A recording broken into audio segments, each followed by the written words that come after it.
Hi guys, my name is Emma and let's talk spooky stuff. So today is another horror around the world, and this time, Turkey.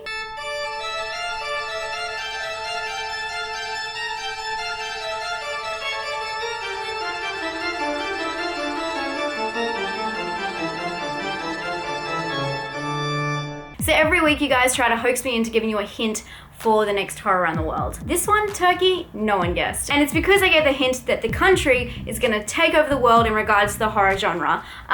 Maybe not take over the whole world, but they definitely will make their mark in the next year. And stay tuned, because in this episode, I'm not only gonna tell you a few really cool Turkish films, I'm gonna actually tell you what to look out for. Firstly, I don't know if any of you guys noticed, but this is my new camera, and I'm sorry if I'm out of focus a little bit. I'm still getting used to it and trying to set it up so it works the best possible way it can. Hopefully I am clear throughout this video, and let me know if you like it, and let me know if you can tell the difference.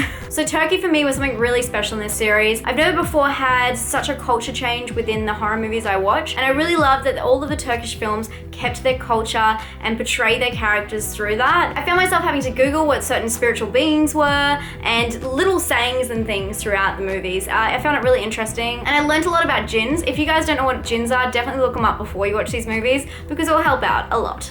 So the first film I want to talk about is actually part of a franchise, and the first film in this franchise is called DABBE, and they're all named that in some kind of way afterwards, but they don't have to be related. But this film was a pretty big standout, and it's actually known as Turkey's most original film, and I can see why. It is pretty gnarly, it has really good gripping stories, gripping characters, and it really keeps you to the end. What more could you want in a horror movie, really? I'll give you a tip, definitely do not watch this film with headphones, because it has a lot of jump scares in it, and I screamed a couple of times. Sure, the makeup and special effects aren't the best, and it is a little bit low budget, but it totally makes up in story. The film is about a bunch of friends that are concerned about a man they know and his change in behavior. He isn't answering his calls, and one of the girls go over to try and talk to him and end up walking in on him committing suicide in the next room. But this isn't any normal suicide. He has taken a knife straight through his neck. The clues to the downfall of this man can be found all around his apartment, and that's just what they do, piece it together. If you haven't seen much Turkish film before, I definitely recommend this one as a starting off point. The thing I really liked about Turkish films is they were so disturbing, and they just didn't seem like they knew how disturbing they were, which my example here is ARAF. Maybe saying that right, may not be. This one is about a woman being haunted by the spirit of her dead unborn child.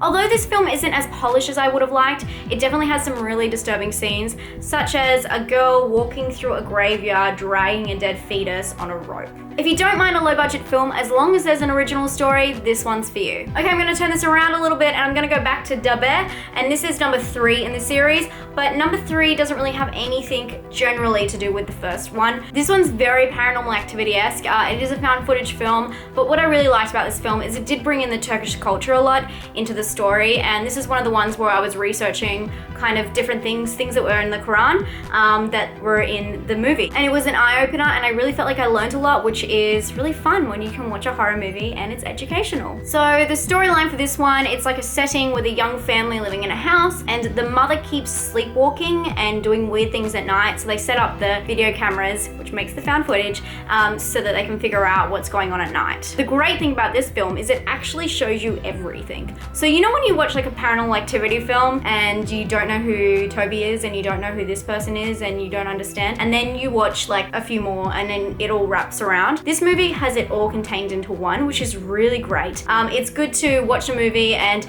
the whole thing being explained, nothing's left out. Even though it is part of a franchise, it is a standalone film. They're all kind of just based on the same kind of demon entities. So very interesting once again. There's lots of like investigation going on in this one. So if you're into that and you like a good payoff, check this one out. So my highlighted film of Turkey, this one is great. It's called The Voice, and it's about a woman who starts hearing voices in her head, and then she kind of listens to them a bit, and they drag her in the wrong direction, but then they also want to tell her something. So it's a little bit of unraveling going on here, but it happens in a really cool, creepy way. I don't want to spoil too much, but it is kind of like an unraveling type of mystery movie. So thank you to everyone who's watched this far, and now I'm going to tell you what to look out in Turkey in the next year or so. If you see any of these movies playing around your area, please check them out and let me know if I was right or wrong. So the first film is called Maggie, and this is about a New York journalist who moves over to Turkey to hang out with her sister who is pregnant. And she is pregnant with a baby that was belonging to her and her old, like her ex-partner. She decides to keep the baby, but that's when sinister stuff starts to happen. So obviously I haven't seen this movie, but if you see this cover anywhere, check it out and make sure you go check out the trailer actually. I'll try and link it up here. And the other film I want to talk about is called Baskin. And this one is about a bunch of cops who find a trapdoor to hell. It sounds a bit shady, not so amazing. Check out the trailer and I promise it will blow your mind. And you can do that here, I'll leave a link. Thank you guys so much for watching, hope you enjoyed this video. Please go over to my Facebook and give me a like and I'll keep you updated. The post will be out soon for my 31 days of horror movies, and this way you guys can collect them and then decide which ones you want to watch at the same time as me. I'm really excited. It was one of the whole purposes I got this kind of camera, so I could do a little vloggy vlog. Very excited to spend that time with you that month. I hope you guys are too, and I hope you guys are having a great day, night, week, month, year. I'll see you guys later. Stay spooky. Bye. I love this movie, it is genius, and it just had me so captivated. It was cringeworthy, it was funny in a really dark way, and it just totally captivated me to the very end.